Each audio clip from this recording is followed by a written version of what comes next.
नमस्कार, छत्तीसगढ़ की तमाम बड़ी खबरों के साथ मैं हूं सिमरन कौर। आइए देखते हैं आज की सुर्खियां।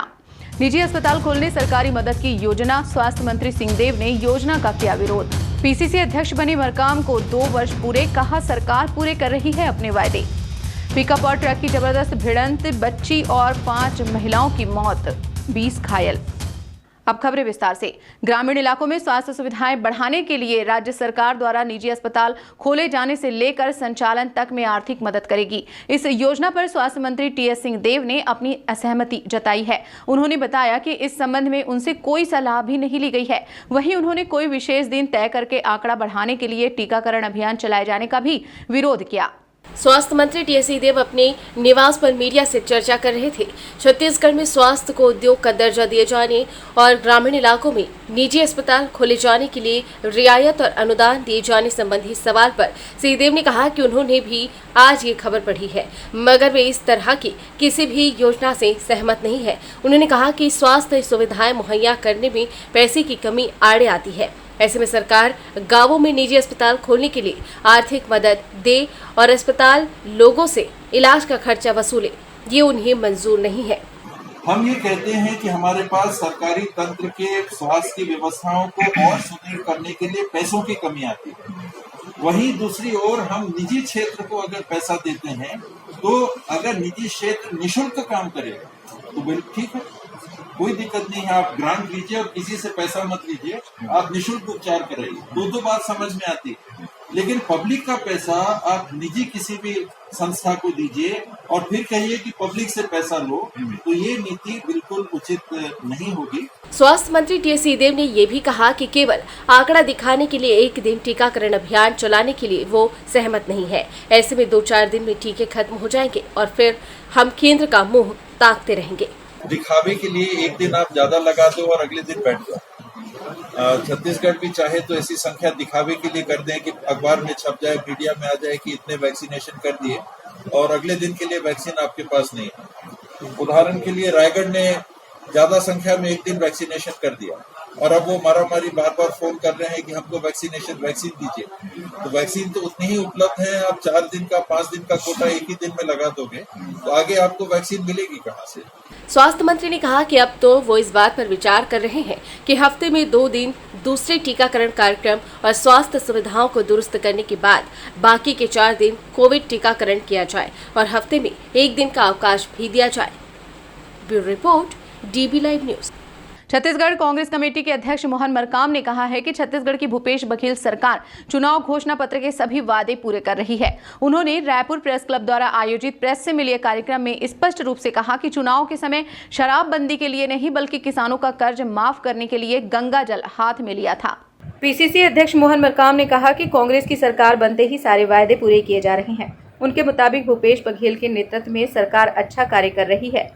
देखिए, माननीय भूपेश बघेल जी की सरकार के 2.5 साल पूरे हो रहे हैं और इन 2.5 सालों में सरकार बहुत अच्छा काम कर रही है और आने वाले दिनों में भी बहुत अच्छा काम करेगी और हम सरकार और संगठन के साथ तालमेल के साथ हम बहुत अच्छा। शराबबंदी के मुद्दे पर किए गए सवाल पर मोहन मरकाम ने कहा कि छत्तीसगढ़ में 60% अधिसूचित क्षेत्र है।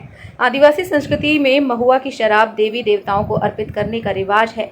आदिवासी अपने देवी देवताओं को महुआ का फूल चढ़ाते हैं। उन्होंने कहा कि जिन राज्यों में शराबबंदी लागू है वहां अवैध रूप से शराब की घर पहुंच सेवा चल रही है। पीसीसी अध्यक्ष मोहन मरकाम की बातों से यह तय हो गया है कि छत्तीसगढ़ में पूर्ण शराबबंदी की बजाय अलग अलग इलाकों में नियम और शर्तों के साथ सरकार शराबबंदी लागू कर सकती है। छत्तीसगढ़ के रायगढ़ जिले में भीषण सड़क हादसा हो गया। यहां पिकअप और ट्रक की टक्कर में एक बच्ची और 5 महिलाओं की मौत हो गई है, जबकि 20 लोग घायल हुए हैं। घायलों में एक युवक की हालत गंभीर बनी हुई है। पुलिस के मुताबिक पिकअप में सवार सभी लोग एक शादी समारोह से लौट रहे थे। इसी दौरान दोपहर 3 बजे सामने से आ रही ट्रक के साथ पिकअप की आमने सामने टक्कर हो गई। हादसा धर्मजयगढ़ थाना के सिसरिंगा के पास हुआ है। हादसे के बाद सभी घायलों को रायगढ़ मेडिकल कॉलेज रिफर किया गया। ट्रक ड्राइवर हादसे के बाद से ही ट्रक छोड़कर फरार हो गया है, जिसकी पुलिस तलाश कर रही है। हाईकोर्ट के आदेश के बाद पिछड़ा वर्ग आयोग के अध्यक्ष का कामकाज दोबारा संभालने वाले सियाराम साहू के कक्ष का ताला नहीं खुला। इससे नाराज होकर उन्होंने जमीन पर बैठकर ही सुनवाई शुरू कर दी है। बताया जा रहा है कि कोर्ट के आदेश से हटाए गए थानेश्वर साहू चैम्बर की चाबी अपने साथ ले गए हैं। छत्तीसगढ़ में राज्य पिछड़ा वर्ग आयोग के अध्यक्ष पद को लेकर उठा विवाद थमने का नाम नहीं ले रहा है। प्रदेश की पूर्ववर्ती भाजपा सरकार ने सियाराम साहू को पिछड़ा वर्ग आयोग का अध्यक्ष नियुक्त किया था, मगर भूपेश सरकार ने कार्यकाल खत्म होने के पहले ही सियाराम साहू को हटाकर उनके स्थान पर थानेश्वर साहू की नियुक्ति कर दी। इसके खिलाफ सियाराम ने हाईकोर्ट में याचिका दायर की। मामले की सुनवाई के बाद हाईकोर्ट ने राज्य सरकार के आदेश को निरस्त कर दिया। सियाराम साहू ने डीबी लाइव न्यूज को बताया कि लगभग 15 दिनों पहले उन्होंने कार्यभार संभाला था, तब भी उनके चैम्बर का ताला बंद था। विभाग के सचिव से वो 2 बार मिल चुके हैं। उनसे मिले आश्वासन के बावजूद कक्ष का ताला नहीं खुला। तब उन्होंने तय किया कि वो जमीन से जुड़े व्यक्ति हैं, इसलिए जमीन पर ही बैठकर काम करेंगे। मुझे माननीय उच्च न्यायालय ने अपने कार्यकाल तक काम करने के लिए निर्णय दिया है और उसी के तहत मैं 11/6/2021 से अपना काम यहाँ शुरू कर दिया है और तब से मैं काम कर रहा हूँ। लेकिन मुझे उस दिन से लेकर 15-17 दिन हो गए, अभी तक मेरे चैम्बर का कोई ताला खुला नहीं है, ना ही कोई प्रशासनिक और शासन का कोई सहयोग मिल नहीं रहा है। और इसलिए मैंने ठाना है कि काम तो मैं करूँगा, शासन कोर्ट के आदेशों का, उच्च न्यायालय के आदेशों का मैं पालन करूँगा। और इसलिए मैंने कहा कि मैं ज़मीन पर बैठ के मैं अपना काम शुरू करूँगा। और आज से मैंने ये काम ज़मीन पर बैठ कर के अपना काम शुरू किया है और बहुत सारे जो लोग आए हैं उनकी दरख्वास्त भी लिया है और उसमें कार्रवाई करने का आदेश भी दिया है। पिछड़ा वर्ग आयोग में बतौर अध्यक्ष काम शुरू करने के पहले दिन ही आवेदकों का सियाराम साहू से मिलना शुरू हो गया है। इस दौरान पिछड़ा वर्ग का लाभ नहीं मिलने, आरक्षण में गड़बड़ी और प्रताड़ना जैसी शिकायतों की अर्जियां अध्यक्ष के समक्ष पेश हुई हैं। इस दौरान सियाराम साहू के साथ उनके समर्थक भी जमीन पर बैठे रहे। बहरहाल देखना ये है कि अब अध्यक्ष के कमरे का ताला टूटता है या चाबी वापस आती है। रायगढ़ जिले के तमनार स्थित अंबुजा कोयला खदान में स्थापित होने जा रहे कोल वॉशरी की पर्यावरणीय स्वीकृति को एनजीटी ने रद्द करने का आदेश दिया है। याचिकाकर्ता रमेश अग्रवाल ने बताया कि पूर्व में जिस कंपनी को कोल वॉशरी की स्वीकृति मिली थी, उसी की आड़ में अंबुजा ने नए कोल वॉशरी की अनुमति ले ली थी। कोल और पावर सेक्टर में पर्यावरणीय स्वीकृति के लिए तरह तरह के हथकंडे अपनाने वाली कंपनियों के लिए ये बड़ा झटका है। जनचेतना समिति रायगढ़ के सदस्य और गोल्डमैन इन्वायरमेंट प्राइज विजेता रमेश अग्रवाल की याचिका पर एनजीटी ने यह अहम फैसला सुनाया। रमेश अग्रवाल ने डीबी लाइव न्यूज को बताया कि वर्ष 2014 में सुप्रीम कोर्ट द्वारा देश भर में कोल माइंस का आवंटन रद्द कर दिया गया था। इससे पूर्व जायसवाल निको कंपनी के पास तमनार में गारे की कोल माइंस थी। 2013 में जायसवाल निको को कोल वाशरी लगाने की पर्यावरणीय स्वीकृति पर्यावरण मंत्रालय द्वारा विधिवत तरीके से दी गई थी। बाद में हुई नीलामी में गारे कोयला खदान अंबुजा सीमेंट को मिल गई। अंबुजा सीमेंट द्वारा पूर्व में कोल वाशरी के लिए जायसवाल निको को मिली स्वीकृति को अपने नाम से एक्सटेंशन करने का आवेदन दिया गया। इसी के आधार पर अंबुजा को सन 2020 में कोल वाशरी बनाने की स्वीकृति दी गई, जो कि गलत था। सामाजिक कार्यकर्ता रमेश अग्रवाल ने इस अनुमति के खिलाफ नेशनल ग्रीन ट्रिब्यूनल में याचिका लगाई, जिसके बाद एनजीटी द्वारा गठित जांच कमेटी ने जो रिपोर्ट दी, उसके आधार पर अंबुजा की कोल वाशरी की स्वीकृति को रद्द कर दिया गया। पर्यावरण के क्षेत्र में इसे बहुत बड़ी उपलब्धि माना जा रहा है। रमेश अग्रवाल ने इस फैसले पर टिप्पणी करते हुए कहा कि पूरे मामले में एक बात तो साफ है कि जन सुनवाई और पर्यावरणीय सुनवाई से बचने के लिए उद्योग तरह तरह के हथकंडे अपनाते हैं, जिसमें पर्यावरण मंत्रालय की भूमिका भी अहम होती है। छत्तीसगढ़ के सूरजपुर में हाथी के शव से दांत निकालकर गायब करने वाले 3 ग्रामीणों को वन विभाग ने गिरफ्तार किया है। तीनों आरोपी जांच टीम की सूझबूझ से पकड़ में आए, जिनके खिलाफ वन अधिनियम के तहत कार्रवाई की जा रही है। सूरजपुर जिले के प्रतापपुर वन परिक्षेत्र के दरहोरा जंगल में बीते 11 जून को दंतैल हाथी का शव बरामद हुआ था, लेकिन शव से उसके दांत गायब थे, जबकि वन विभाग की जांच में गजराज की मौत आकाशीय बिजली से होना पाया गया था। लिहाजा टीम चोरी हुए दांत की खोजबीन में लगी थी। इसी बीच जांच टीम को मुखबिर से सूचना मिली कि ग्राम घुमाडार निवासी उदित लाल के यहाँ हाथी दांत है।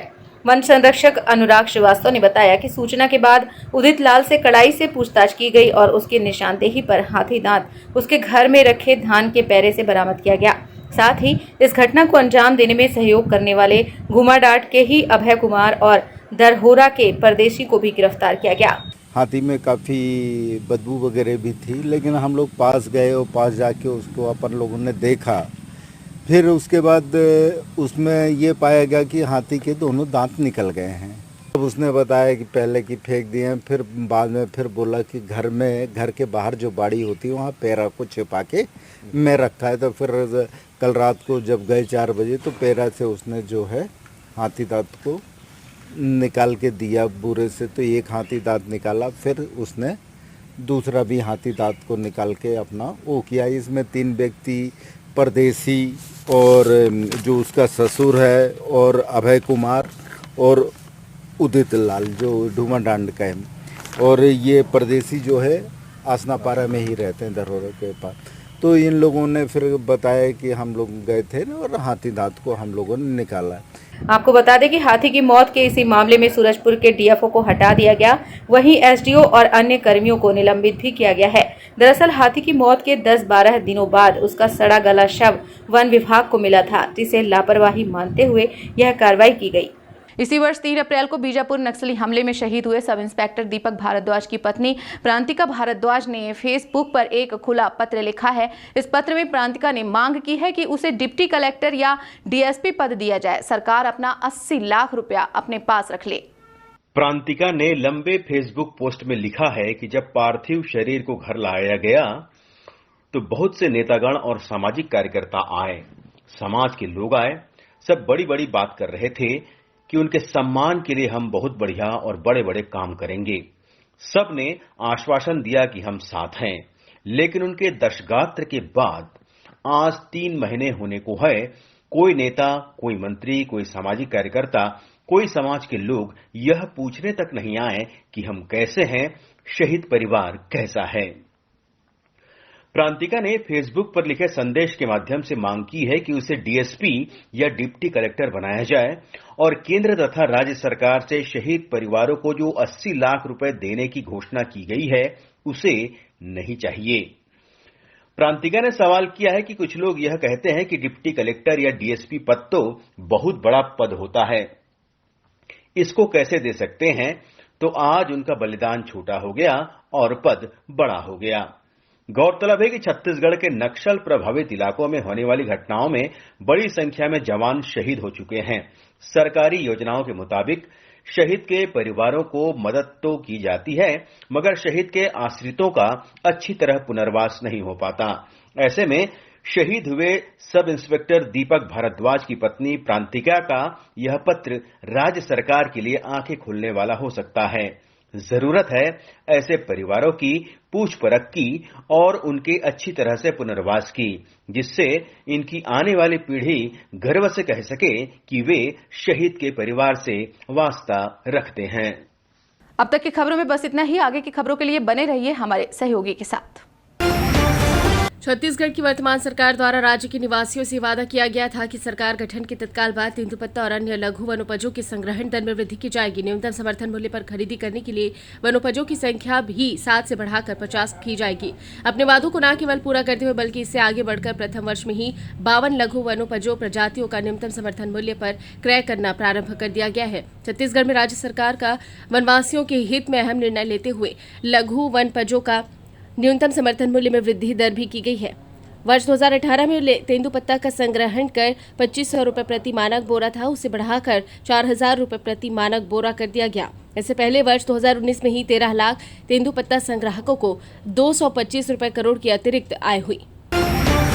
मुख्यमंत्री भूपेश बघेल से आज यहां उनके निवास कार्यालय में एनएमडीसी के अध्यक्ष सह प्रबंध निदेशक सुमित दबे ने सौजन्य मुलाकात की। मुख्यमंत्री बघेल ने एनएमडीसी के चेयरमैन से राज्य में स्थापित स्पंज आयरन उद्योगों को प्राथमिकता पर डीआरसीएलओ उपलब्ध कराने को कहा। मुख्यमंत्री ने कहा कि डीआरसीएलओ का 75% राज्य के उद्योगों को उपलब्ध कराया जाए। इसके साथ ही मुख्यमंत्री ने बस्तर अंचल में स्थापित होने वाले लौह अयस्क आधारित उद्योगों को 20% रियायती दर पर लौह अयस्क उपलब्ध कराने को कहा। चर्चा के दौरान मुख्यमंत्री बघेल ने कहा कि गीदम दंतेवाड़ा में बन रहे इंडस्ट्रियल पार्क में एनएमडीसी द्वारा सीएसआर के तहत आवश्यक सहयोग प्रदान की जाए। मुख्यमंत्री ने कहा कि बस्तर के विकास में सीएसआर की महत्वपूर्ण भूमिका हो, साथ ही राज्य के अन्य महत्वपूर्ण कार्यक्रमों जैसे नेशनल ट्राइबल डांस फेस्टिवल सहित अन्य कार्यक्रमों में एनएमडीसी की सक्रिय सहभागिता हो। छत्तीसगढ़ राज्य शासन के ऊर्जा विभाग द्वारा जारी आदेशानुसार संजय दत्तात्रेय तेलंग को Chhattisgarh state power transmission company का संचालक एवं प्रबंध निदेशक के पद पर नियुक्त किया गया है। उन्होंने नया पदभार संभाल लिया है। संजय तेलंग अब Chhattisgarh state power transmission company के कार्यपालक निदेशक के पद पर सेवारत थे। इनकी नियुक्ति के पूर्व इस पद पर अशोक कुमार कार्यरत थे। नया पदभार ग्रहण करने के उपरांत उन्होंने अपनी पदस्थापना के लिए माननीय मुख्यमंत्री भूपेश बघेल के साथ ही छत्तीसगढ़ शासन के प्रति आभार व्यक्त किया। उन्होंने कहा कि राज्य सरकार द्वारा जो जिम्मेदारी दी गई है उसका निर्वहन छत्तीसगढ़ के विद्युत विकास के लिए वे पूरी निष्ठा से करेंगे। रायपुर के खनतराई इलाके में आधा दर्जन महिलाओं से 35 लाख रुपयों की ठगी करने का मामला सामने आया है। इस वारदात में इसी इलाके की आसपास रहने वाली 5 महिलाओं का गैंग बेहद शातिर अंदाज में काम कर रहा था। महिलाओं का ये गैंग पहले दोस्ती करता, घरेलू स्तर पर रिश्ते मजबूत करना इनके अपराध को अंजाम देने का हिस्सा है। इस गैंग की मास्टरमाइंड कुमकुम 6वीं कक्षा तक पढ़ी है। मूलतः ओडिशा की रहने वाली है। अब तक 4 शादियां कर चुकी है। मोहल्ले में किसी की मुंह बोली भाभी बन जाती है तो किसी की बहन। इसके बाद शुरू होता है ठगी का जाल। महिलाओं को फंसाकर रुपए एठखेल। SCCL दीपका परियोजना की प्रभावित ग्राम सुआ भोंडी में सोमवार की दोपहर 2:30 बजे एक मकान का हिस्सा भरभरा कर गिर गया। मकान के भीतर मौजूद शांतिबाई घायल हो गई, जबकि 15 वर्षीय पुत्री बाल बाल बच गई। ग्रामीणों ने कहा कि जिस समय घटना हुई उस दौरान खदान में हैवी ब्लास्टिंग हुई थी। प्रबंधन की ओर से की जा रही हैवी ब्लास्टिंग के कारण ही घटना हुई है। लोगों ने कहा कि जब इसकी सूचना SCCL के अधिकारियों को दी गई तो उन्होंने मौके पर आने से ही मना कर दिया। इसको लेकर ग्रामीणों में